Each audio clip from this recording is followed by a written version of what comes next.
ज्ञानराजाच्या जमा झालेल्या पैशामध्ये याच्यावरती सुद्धा आपण लक्ष दिलं पाहिजे।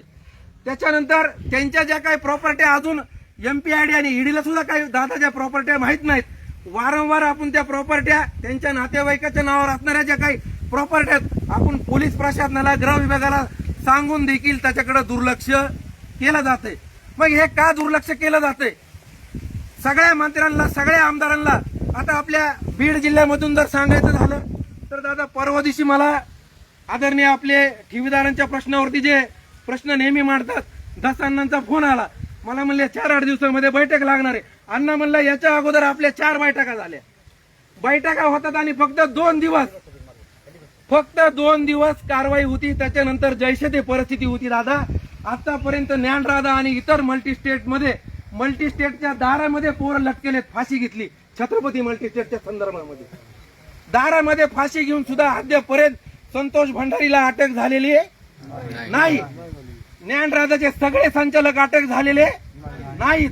त्यांचा राजकुमार सुद्धा बीड मध्ये फिरतोय, त्यांचा राजकुमार आर्यन माहिती ना, तो बीड मध्ये युवा उद्योजक म्हणून त्याला देश पातळीवरती त्याचा गौरव झाला होता।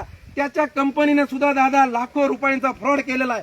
त्याच्या कंपनीची लॉन्चिंग करण्यासाठी सुद्धा जे काही लोन घेतलेले त्या लोनची सुद्धा चौकशी झाली पाहिजे।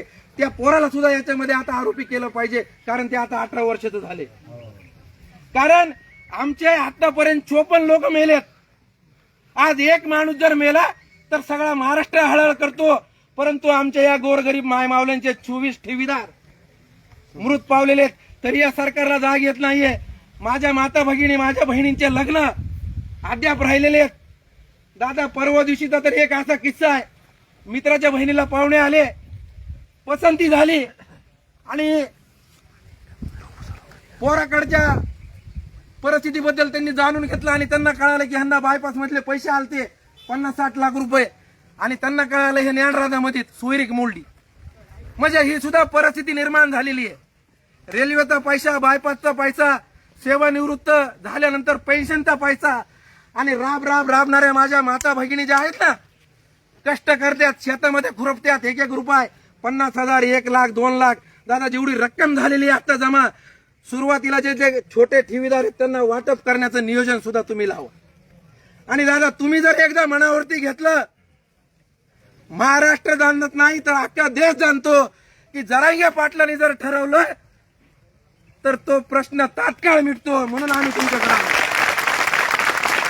कारण दादा आम्ही मुख्यमंत्र्याच्या दारात गेलोत, आमदारांच्या दारात गेलोत, खासदारांच्या दारात गेलोत, आम्हाला याच्यामध्ये कुठलंही राजकारण करायचं नाहीये। याच्यामध्ये 18 पगड जातीचा ठेवीदार आहे। आता काल मी तुमची पोस्ट टाकली की मला 2-4 असते ना,